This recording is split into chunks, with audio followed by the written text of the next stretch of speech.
નમસ્કાર. ચાલો આજે આપણે સંખ્યાઓની અંદર ડૂક્યું કરીએ. ઘણીવાર આપણને સંખ્યાઓ માત્ર આંકડા જ લાગે છે, પણ ખરેખર તો દરેક સંખ્યાની અંદર એક આખી દુનિયા છુપાયેલી છે.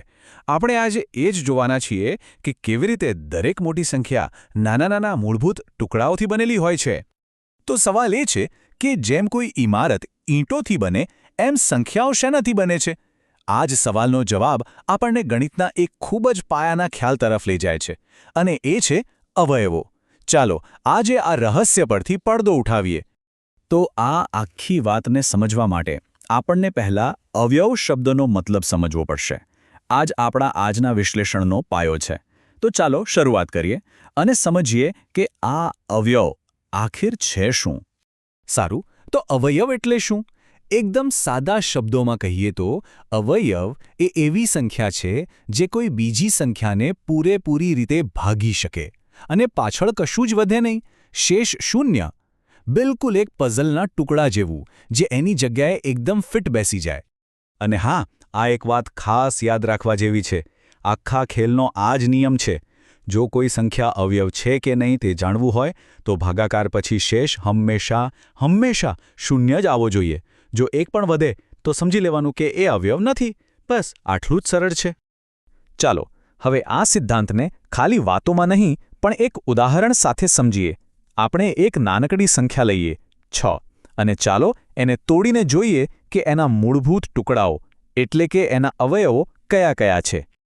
તો જુઓ, આપણે શું કરી રહ્યા છીએ? આપણે 1થી લઈને 6 સુધીની દરેક સંખ્યા વડે 6ને ભાગી રહ્યા છીએ. હવે જુઓ, જ્યારે 1, 2, 3 અને 6 વડે ભાગાકાર કરીએ છીએ તો શેષ શૂન્ય આવે છે. મતલબ આ બધા 6ના અવયવો છે. પણ જ્યારે 4 અને 5થી ભાગીએ છીએ તો કંઈક શેષ વધે છે, એટલે અવયવ નથી. આ જ પદ્ધતિથી કોઈપણ સંખ્યાના અવયવો શોધી શકાય છે. તો આખરે આપણને 6ના 4 મૂળભૂત ટુકડાઓ મળી ગયા: 1, 2, 3 અને 6. આ 4 એવી સંખ્યાઓ છે જે 6ને પૂરેપૂરો ભાગી શકે છે. આ જ છે 6ના અવયવો. સારું, તો હવે એક સંખ્યાના અવયવો કેવી રીતે શોધવા એ તો સમજાઈ ગયું. પણ ચાલો હવે થોડું મોટું ચિત્ર જોઈએ. આપણે 1થી 10 સુધીની બધી સંખ્યાઓના અવયવો પર નજર નાખીએ અને જોઈએ કે એમાં કોઈ રસપ્રદ પેટર્ન કે ભાત જોવા મળે છે કે નહીં. અહીં આપણી સામે 1થી 10 સુધીની સંખ્યાઓ અને એમના અવયવોની યાદી છે. જરા ધ્યાનથી જુઓ, શું કંઈક અલગ દેખાય છે? અમુક સંખ્યાઓ જેમ કે 2, 3, 5, 7 એમને ફક્ત 2 જ અવયવો છે, જ્યારે બીજી સંખ્યાઓ જેમ કે 4, 6, 8 એમને 2 કરતાં વધુ અવયવો છે. આ તફાવત કેમ છે? જુઓ, અહીં એ પેટર્ન એકદમ સ્પષ્ટ દેખાઈ રહી છે. આપણે સંખ્યાઓને 2 ગ્રુપમાં વહેંચી દીધી છે. એક બાજુ એવી સંખ્યાઓ છે જેમને ફક્ત 2 જ અવયવો છે, એક તો 1 અને બીજી એ સંખ્યા પોતે. ગણિતમાં આ ખાસ સંખ્યાઓને અવિભાજ્ય સંખ્યાઓ એટલે કે પ્રાઇમ નંબર્સ કહેવાય છે. અને બીજી બાજુ એવી સંખ્યાઓ છે જેમને 2 કરતાં વધુ અવયવો છે. એમને વિભાજ્ય અથવા સંયુક્ત સંખ્યાઓ એટલે કે કમ્પોઝિટ નંબર્સ કહેવાય છે.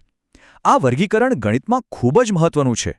હવે આપણે અવયવો વિશેના કેટલાક એવા પાક્કા નિયમો જોઈશું જે કોઈપણ સંખ્યા માટે લાગુ પડે છે. તમે એને અવયવોના સુવર્ણ નિયમો પણ કહી શકો. એક એવી બ્લુપ્રિન્ટ જે ક્યારેય બદલાતી નથી. પહેલો અને સૌથી અગત્યનો નિયમ, સંખ્યા 1. આ એક એવી સંખ્યા છે જે દુનિયાની દરેક પૂર્ણાંક સંખ્યાનો અવયવ છે. કેમ? કારણ કે કોઈપણ સંખ્યાને 1 વડે ભાગી શકાય છે. એટલે કોઈપણ સંખ્યાનો સૌથી નાનો અવયવ હંમેશા 1 જ હોય છે. આ એક ગણિતનું સનાતન સત્ય છે. તો આ રહ્યા 2 સુવર્ણ નિયમો જે હંમેશા યાદ રાખવા. પહેલો, એક દરેક સંખ્યાનો અવયવ છે અને બીજો, દરેક સંખ્યા પોતે પણ પોતાનો અવયવ છે અને એ હંમેશા એનો સૌથી મોટો અવયવ હોય છે. એટલે કે કોઈપણ સંખ્યાના અવયવો 1 અને તે સંખ્યાની વચ્ચે જ હોય છે. તો હવે વારો છે આ જ્ઞાનને અજમાવવાનો. આપણે જે પણ શીખ્યા એનો ઉપયોગ કરીને 100 સુધીની સંખ્યાઓના અવયવો શોધવાનો પ્રયત્ન કરી શકાય. આ એક મજાની કસરત રહેશે. જુઓ તો ખરા કઈ નવી પેટર્ન અને રસપ્રદ વાતો સામે આવે છે. અને છેલ્લે એક વિચારવા જેવો સવાલ. આજે આપણે જે અવયવોની વાત કરી એ ભલે સરળ લાગતા હોય, પણ શું ક્યારે વિચાર્યું છે કે આ જ નાના ટુકડાઓ આગળ જઈને ગણિતના મોટા અને જટિલ વિષયો જેમ કે લસાઅ, ગુસાઅ અને બીજગણિતનો પાયો કેવી રીતે બને છે? આ જોડાણને સમજવામાં જ ગણિતની અસલી મજા અને સુંદરતા રહેલી છે. આના પર વિચારતા રહેજો.